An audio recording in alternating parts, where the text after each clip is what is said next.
not bad.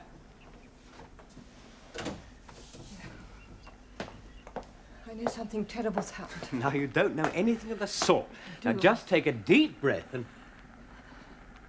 what's that? Oh, haricot beans all burnt dry. Damn! Damn! Now, you can't do anything about it now. Just sit down and tell me. What did Major Richter want? He came to say that I shouldn't worry about Clare, and that she'd only be fined for being out of bounds. Oh. A fine is all I'd expect. Oh, I don't know, John. I imagine he was only trying to help. I'm sorry. It's just I'm so worried. You've been so good and I've been such a nuisance all day. Now, you haven't been a nuisance at all. Now, just leave this saucepan to serve and come sit down. He was here for about 10 minutes. When he'd gone, I went up to her room with a cup of tea, but she wasn't there. I looked in the sitting room. Not that I expected her to be there. It's so cold with the fire never being lit that we almost never use it. I looked in the consulting room, thinking she might be reading one of Philip's books. I went upstairs again to check our room, Clive's, the spare room, the bathroom, and both the lavatories, but she was nowhere in the house, absolutely nowhere. Well, you looked outside? Yeah, the potting shed and the garage, but she had completely disappeared. Yes, but you might just have gone for a walk. Oh. I really don't think you can assume that John, in the state she's in, I am just terrified what she'll do. Now, look. The girl is clearly in a great state about something she did a year and a half ago. And what she desperately needs is a calm and reassuring atmosphere, not you worrying yourself sick every time she goes out the door. And that's better. What did the police have to say? Well, they took her particulars and said they'd keep a lookout for her. I also telephoned the commandant to her. I asked for a message to be given to Major Richter. Oh, best Richter, I was told. He's been promoted to colonel, it seems. They were a bit stuffy and said I should deal with the civil police. I said that I had, but there were only 30 of those against several thousand of them, so would they help, please? You think I shouldn't have? Well, I was just wondering how she might react if one of them should approach her. Oh. If you see what I mean. Oh, I don't know. I only knew that if she wasn't found soon, something terrible would happen.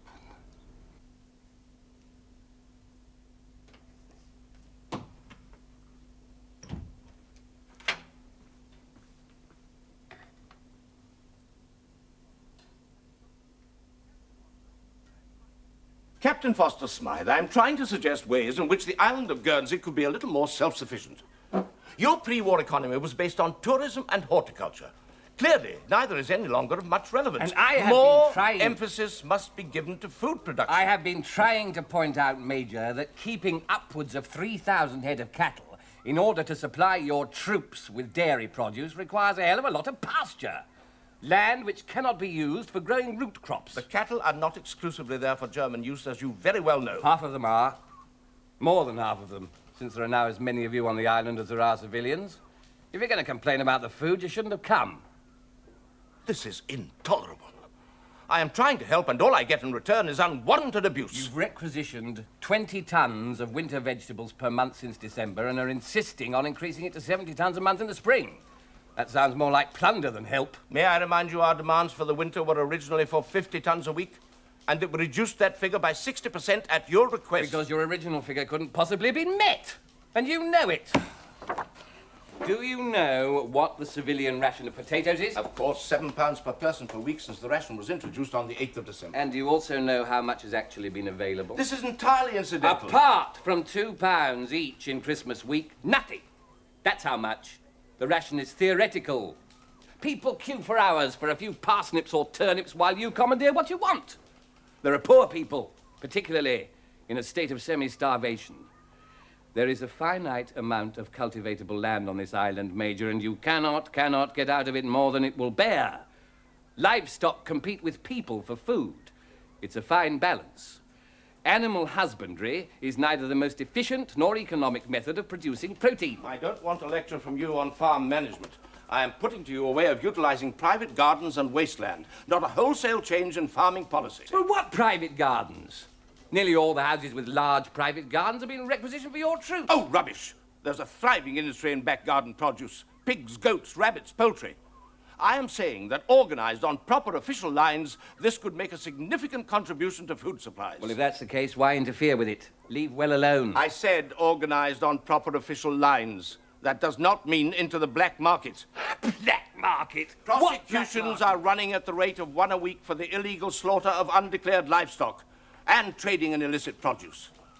Your methods of growing and distributing food are inadequately organized. Your board for the management of glasshouses operates at a permanent loss and is a drain on state finances. And what has that to do with the question of marginal food production, or shouldn't I ask? It is a further example of inefficiency. Which would never be allowed in the Third Reich. I am not prepared to listen to sarcasm, nor to having every reasonable suggestion I put forward rejected out of hand. You will supply me with the number of pigs over 6 weeks old notified to the Farm Produce Board as being in domestic ownership, so that I may discuss the matter with our own agricultural advisor. You don't You have 24 hours in which to produce this information. Good afternoon, Major.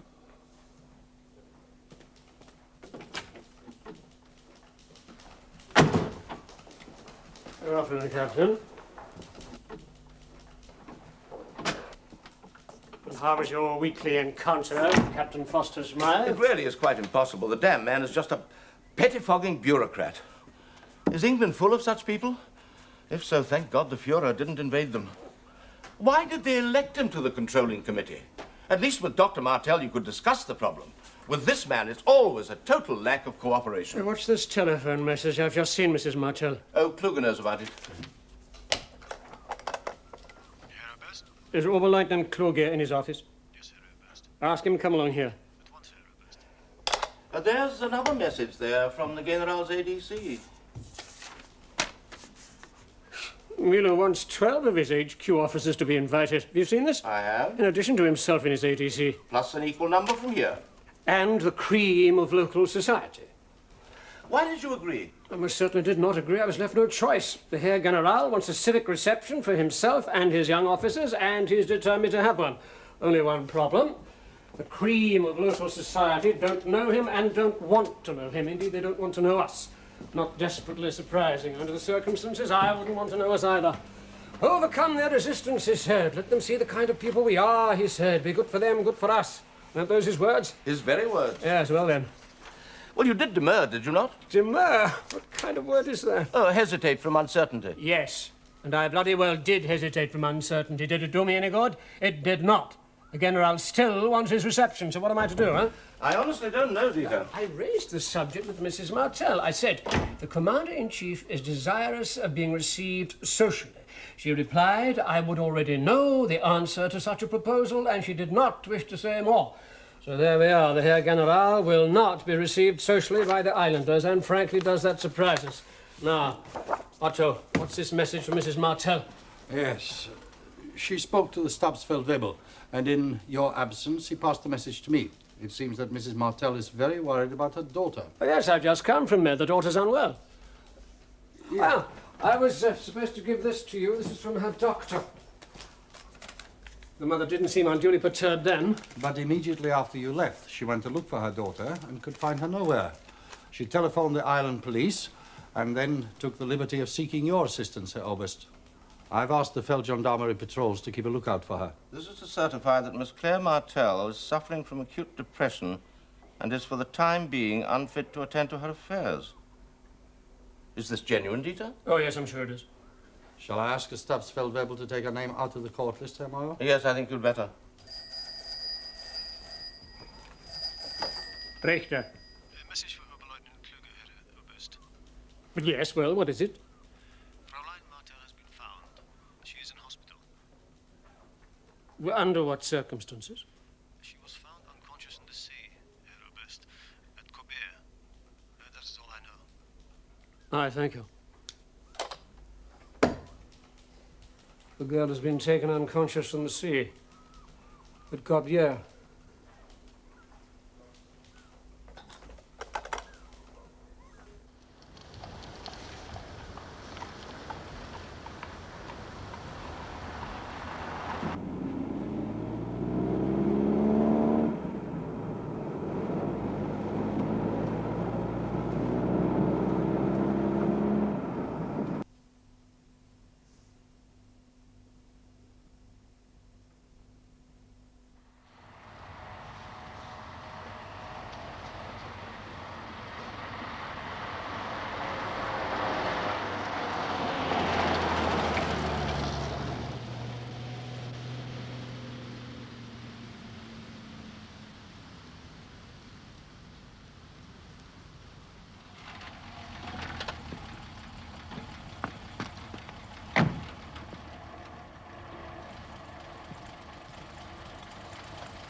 Mum's here. Everything's all right. All I want is for a little time to be quiet. Quiet. You can be. At home, you can be. That's all he wanted. Daddy? Peter? I had a bunch of flowers for the memorial tablet. Captain Ralph Porteous, MC, 56 Squadron, Royal Flying Corps. And it was hot outside, and in the church it was cool and dim, and the German was there. Oh, don't think about that now, darling. He looked round, and at first I didn't see his face. That's all over. It's in the past now. What do you want? I said. A stable for your horses. This is the Church of England. So may I not come, he said. Hush now. It'll be all right, Claire.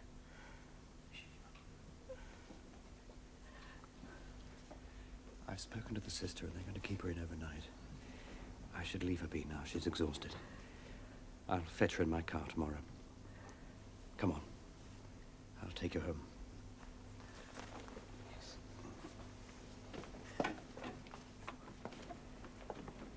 Thank you for calling me. Is she recuperating satisfactorily? Yes, she is. I'm glad. Thank you, Colonel. You've been most kind. I'll take Mrs. Martell home. Good day. Good day.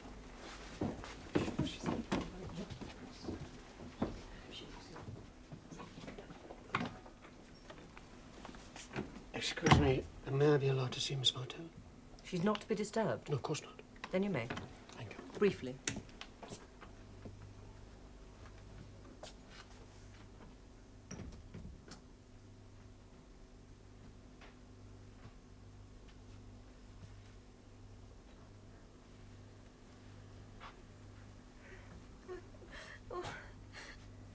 All I want is a little time to be quiet. That's what he said. For what he'd done on the road to Ostrovich. And at Corbière. He saw Clive. So I had to.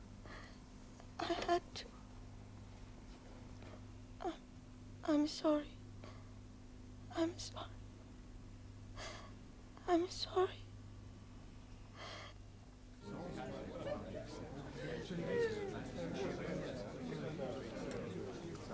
Thank you, John. Waiter. I don't know why you let the bastards in. I couldn't stop them. If I could, they'd only close the hotel. A couple of dozen more people out of work and profit from that. Drop dead. Do you know what the Emperor Charles V said? If it's anti-German, I'll buy it. I speak Spanish to God, Italian to women, French to men, and German to my horse. Poor bloody horse. Pierre, if I bring in some more meat, can you cut it up for me? When? Tomorrow? Tomorrow? You're going it, son. While the opportunity exists, take it. Next week it might not. Dr. Forbes has given me a list of people most in need. Does he know what you're up to? He didn't want to. I'm not surprised. You're getting cold feet. No, I'm not. But I sometimes wonder if it's worth the very considerable risk. You're an appointed representative of the people. It was bad enough when Martell was sent to prison. If it happens again, the Germans will trust no one. Don't worry. I've got it all worked out with Bichard at the cone store. All I need is for someone to cut the stuff up into convenient portions. But do you have to deliver it personally? Isn't there some way they can collect it? Would you like them queuing up outside? Hardly. Well then, look. I've got the car for official business and a permit which says so. They're not going to question me about what I'm doing or where I'm going. Look, all it needs is for someone's neighbor to think they're missing out. A quick call to the commandanture, and they're right on to you. So what do we do?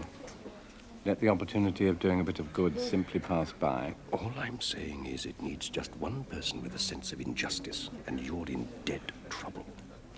We'll just have to hope that doesn't happen then, won't we?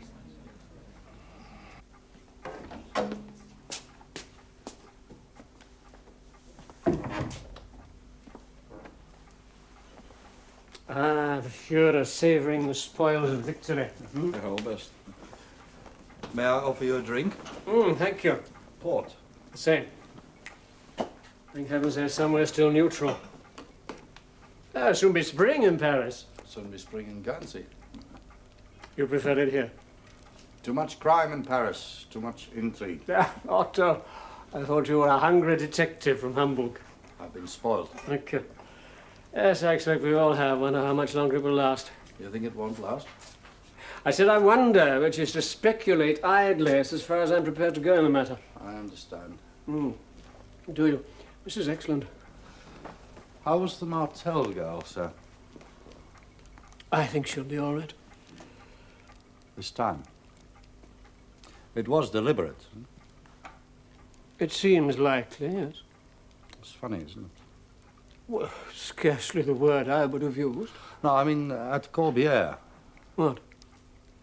Corbière. The E-boat found his body off Corbière. Whose body? The Stuka pilot, you remember? The one with the badly burnt face? Kessler. Langton Kessler. On the Knight's Cross in the Polish campaign, had a death wish for what he'd seen and done. Summer of 1940, wasn't it? A couple of weeks after we'd landed. Couldn't stop talking about it over lunch. Sunday lunch. That was the last time we saw him in the mess. Couldn't get it out of his mind. Bombing the Polish cavalry, falling back over the Vistula. Yes. All those horses, he said, on the road to Ostrovich. I wrote to his squadron commander in Abbeville, wasn't it? There was something about his post-mortem. Death was due to drowning. He'd entered the water whilst unconscious from a blow to the head, consistent with having fallen onto rocks. But the injuries to his head were not extensive. Not what you'd associate with someone throwing himself off a cliff. Much more as though he'd stumbled and fallen a short distance and been knocked out. That doesn't alter the finding of accidental death. No, of course not.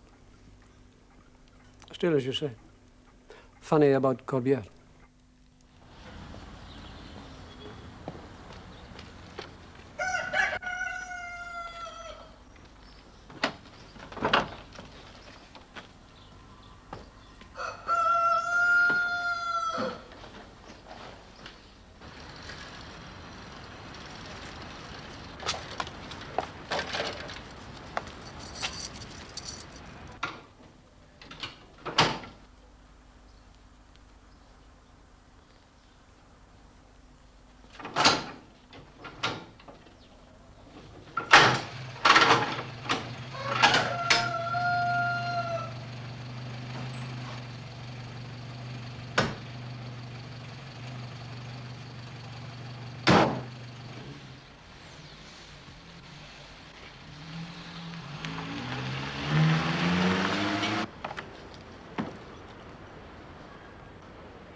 You know what time it is, Mr. Foster Smythe. Calm, sir. They'll be here in a few minutes. Yes, I know. Don't worry. Come on.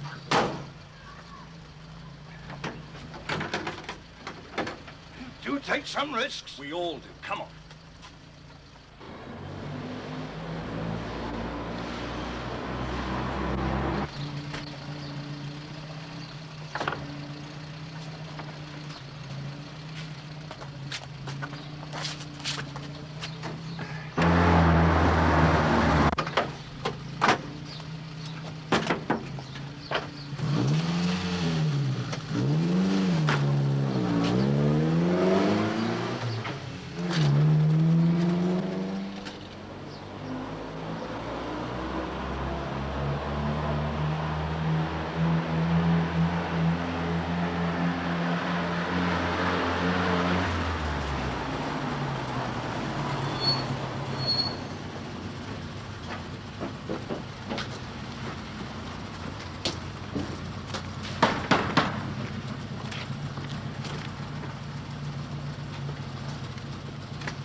You're late. No, I'm not.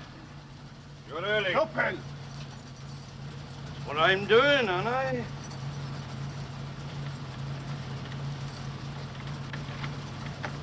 Hang on, hang on. Don't want any of you lot pinching my bike.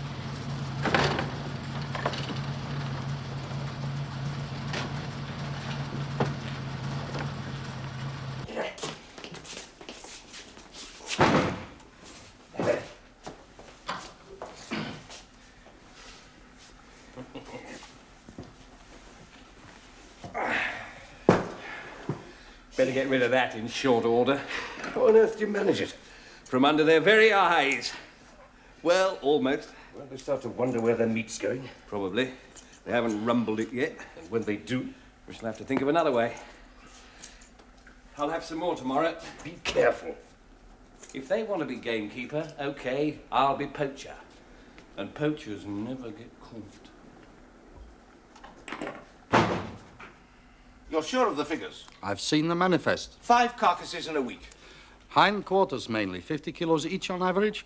Very easily manageable. Surely they guard the stuff. I mean, that must be getting on for a company's rations. When it is offloaded from the ship, it is checked.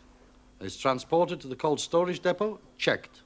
And then when it's issued to the various units, it's checked again, both by the unit victualling officer and by the storemen. Is there any means of identifying it? But of course, they, whoever, would remove these first thing. Collusion involving our people. I don't think so. Too many involved. Too risky. A break-in? I can't see it. It's a refrigerated building constructed to minimize heat loss. It has several rooms, no windows, and only one door, the key of which is held by the manager. Well, could it be him? I don't think so. It is the civilian cold store as well, of course. It has to be. There's nowhere else. And he is an islander. But the store's detail is on duty all the time that he is there. So I don't see how... Well, it certainly can't go on. It won't, Herr Major. Major? Führer. What's this? Wrapping from frozen carcass meat. I'm sure Richter will be only too happy to put the weight of the SS behind this investigation if you ask him, Kluger. What investigation, Major? Meat being stolen from the cold storage depot. Not my province, I'm afraid. Anyway, this morning, I'm otherwise engaged. I'll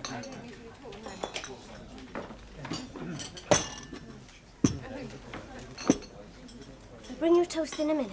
Thank you.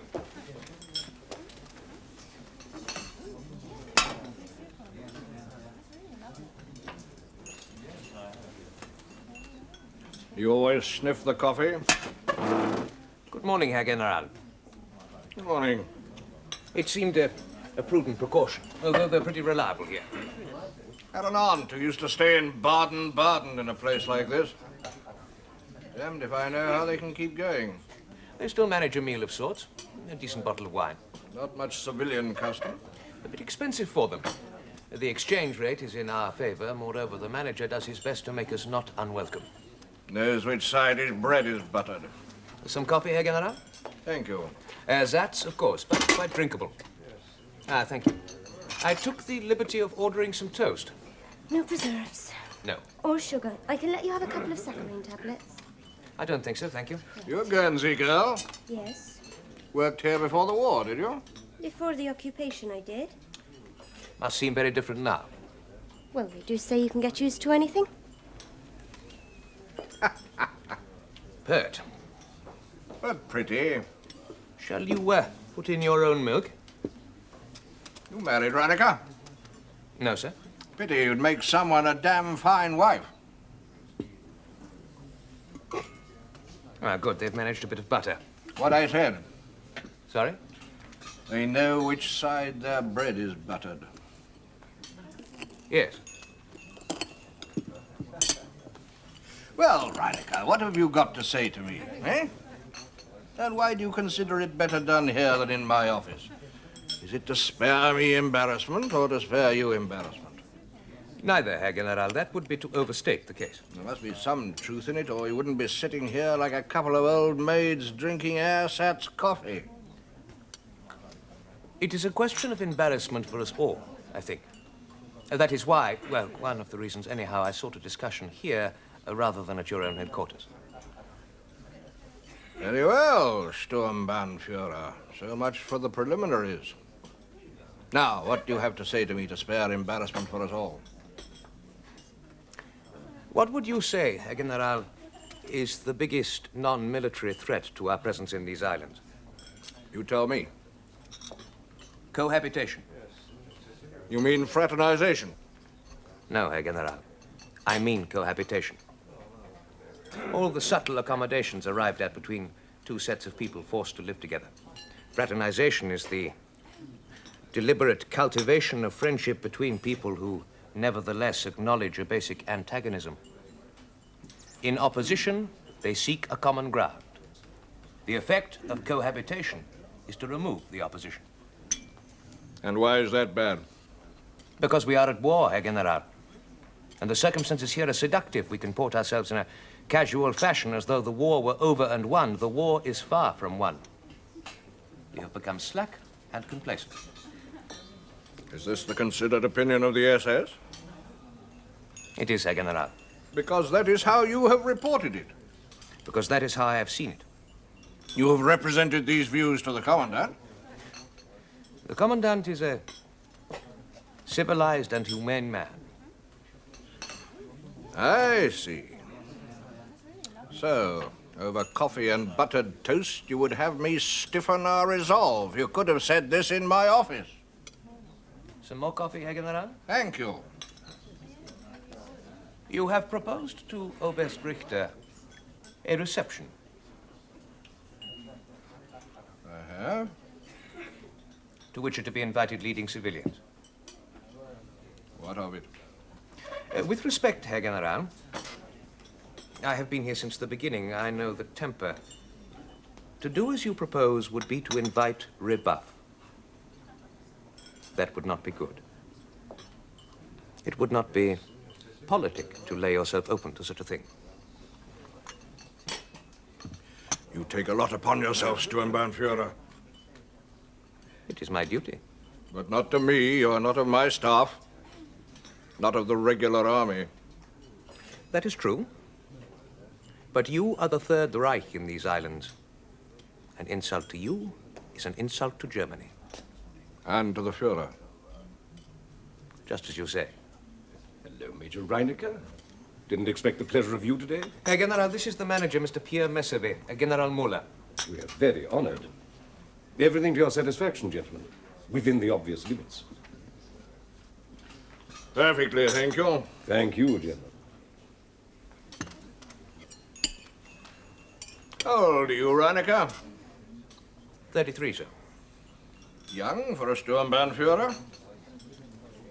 It has been my good fortune. To be in the right place at the right time, saying the right thing. Thank you for coffee. You are right to propose such a meeting, and in such congenial atmosphere. Herr General?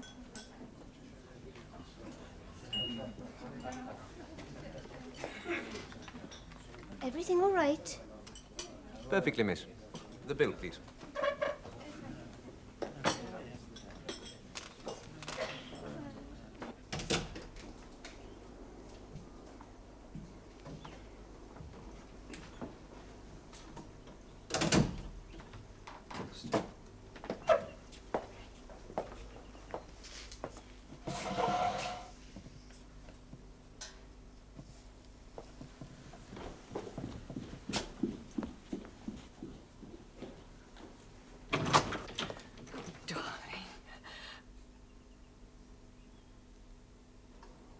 The same stores detail.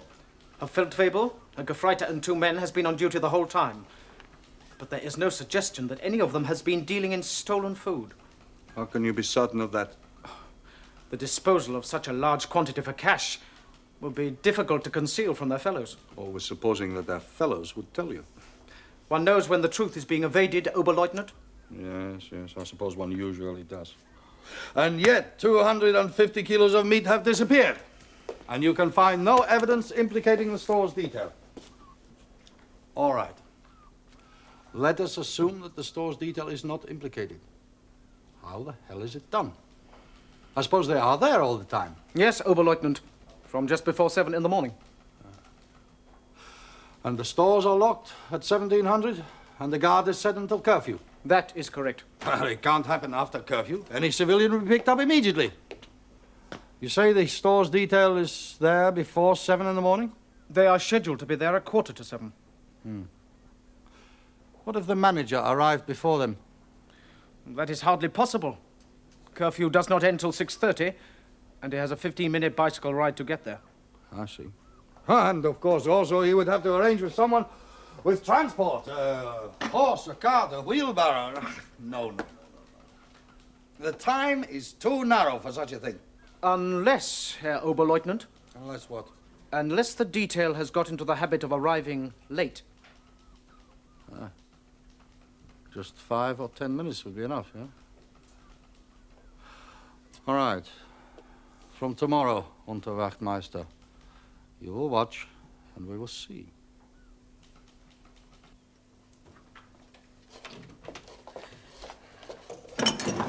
She hasn't eaten anything. Well, it can't go on like this. Her appetite will come back. It will take time. Well, she hasn't eaten anything for several days. I mean, she's as thin as a rake. It's almost as if she's trying to... It's so bloody selfish. She's sick, Olive. She needs help. Yes, well, I'm sorry. It's a dreadful thing to say, but with one thing and another, I'd like just to be able to give up. That just isn't possible. Well, what does one do? I mean, is there no end to it? One copes with them when they're tiny and tries to deal with their problems when they're older, hoping all the time that you're making the right decisions for them. Worrying you're being too lax or too harsh. Hearing about other people's children coming to grief when their parents seem so sensible and fair. Clive refusing to go to university and going in with that awful Teddy Lupus and messing about with motorbikes. And Clare being so moody and difficult. Well, one copes as best one can with all that. At least you can understand all that. But when there's no contact, when you don't know, when you just don't know what you're supposed to do or not to do, then you just feel like giving up. I mean, you don't mind trying. You spend most of your life trying. It's when you just don't know. I'm sorry, John. I'm sorry. You've done very well, Olive. Both Clive and Clare are a credit to you. With things being as they are, it's natural that you should feel as you do, but these things are beyond your control. You've done the very best you could. Oh, dear. Now, come sit down. There's something I want to say. Thank you.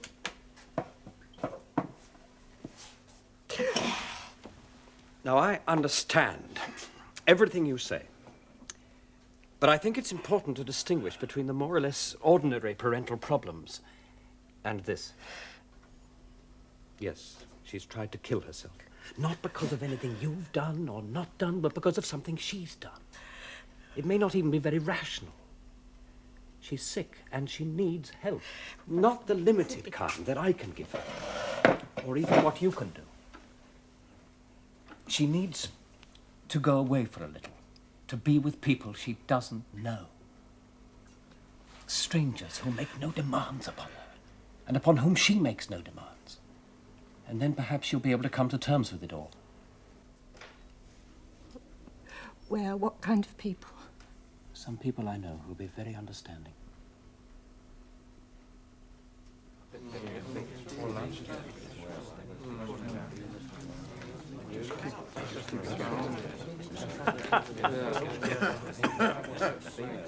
Something for your scrapbook, Reineke. Redresses a few past wrongs? That's a prescription for war, is it? Well, yes, perhaps it is, but it makes up a bit for the humiliations of Versailles. Does it? It does, Herr Oberst. Told your people, have you, about your promotion? Yes, I have. Ah, haven't had a chance yet to tell mine. Okay.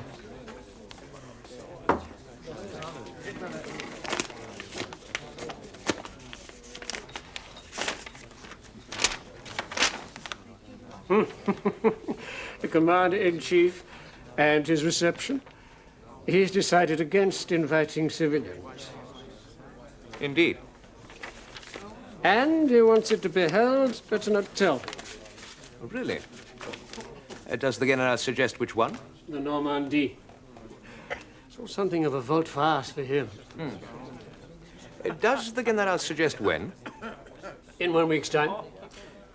Herr Oberst, I am acquainted with the manager of the Normandie.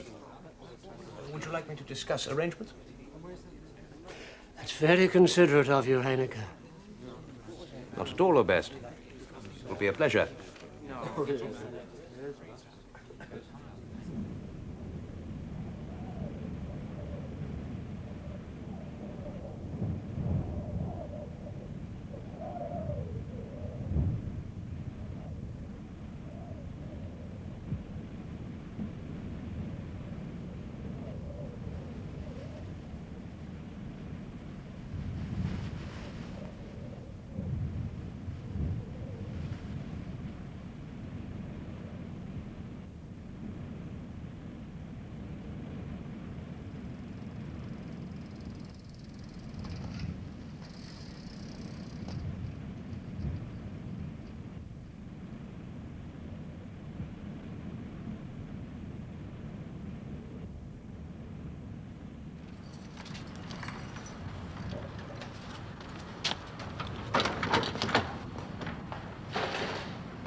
Obviously, you're not expecting visitors so early, Mr. Messervy. Your front door's still locked. Yes, a little early. What can I do for you, Major Reinecker? A business matter, Mr. Messervy. I'm here on behalf of the Commandant. Any way I can assist you, no, I will, Major. Would you be able to accommodate a reception? A function? A social function? Yes. For roughly how many? 30 or 40? I'm sure we can. We will supply the spirit. You still have some wines? I'm sure we can find something. But canapé, I'm afraid. Oh, no, we will supply those also, and music. And I'm sure we can look after you very well. Good. What day, Major? Next Friday. Splendid, Major Reinecker. I'll show you out the front way. What are these? Dusting cloths, Major. Still have to dust even in wartime. Dusting cloths. Strange. They remind me of something. Just cloths.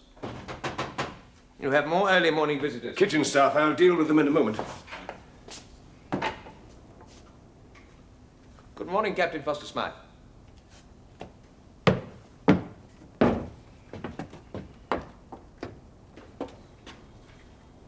Sit down. Why have I been brought to this office? You don't know? Well, if I did, I wouldn't ask. And I'm waiting for an answer. You're an arrogant man, Herr Foster Smythe. Beware you do not fall victim to it. And you are an impudent man, and I shall report you to your senior officer. Now, I ask you again. I came here to see the Feld Commandant on official business. What was the purpose of your visit this morning to the cold storage depot? I was asked to deliver a message to Richard, the manager. By whom? His wife. They are not on the phone. But you are. And yet, you must have left the second curfew was lifted in order to arrive there at the time you did. Why did you not telephone? Can I help you, Herr Sturmbannführer? No, continue, Oberleutnant. You were about to tell me why you could not telephone the man Bichard at the cold storage depot this morning. On a matter of such evident urgency. Why did you have to go there? My phone was out of order. I should warn you, Herr Foster Smythe, I've already inquired about your phone. Then I shall say no more. On the grounds that it may incriminate you. I believe the Americans call it pleading the Fifth Amendment. You're very wise to do so, Herr Foster Smythe. Forgive me, Herr Oberleutnant. When was all this? This morning. Early? Yes. I cannot think why Captain Foster Smythe does not say. He was on an errand to the Hotel Normandy. I was there myself. He had some polishing cloths to deliver. Well, they were cloths, certainly, and to be used for polishing, or so I was told. So, presumably, polishing cloths. No doubt the cold storage depot was on his route. Is that not so, Captain Foster Smythe? If you say so. There. And I say something else. I think that the captain will find it unnecessary to pass the cold storage depot in future. Is that not so, Captain? If you say so. Good.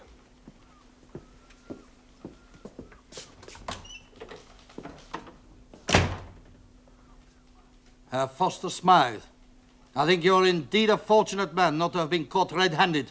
Next time you will not be so lucky.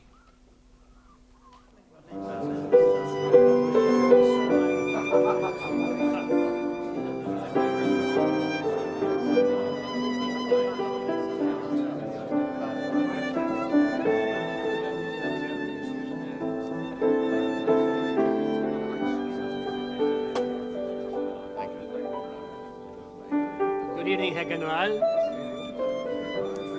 Didn't mind me having second thoughts, Richter. Only too happy, sir. This place is a very good choice. Yes, makes a bit of a change from the mess, I think. Decided against civilians, though.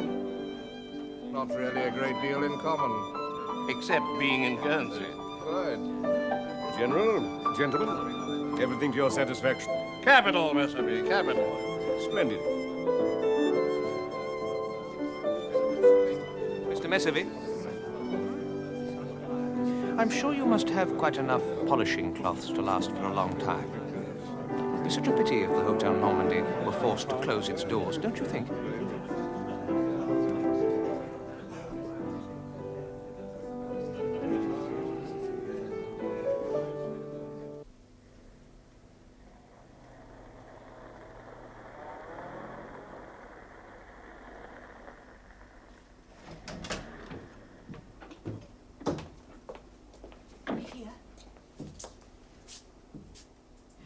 Won't you drink up your milk?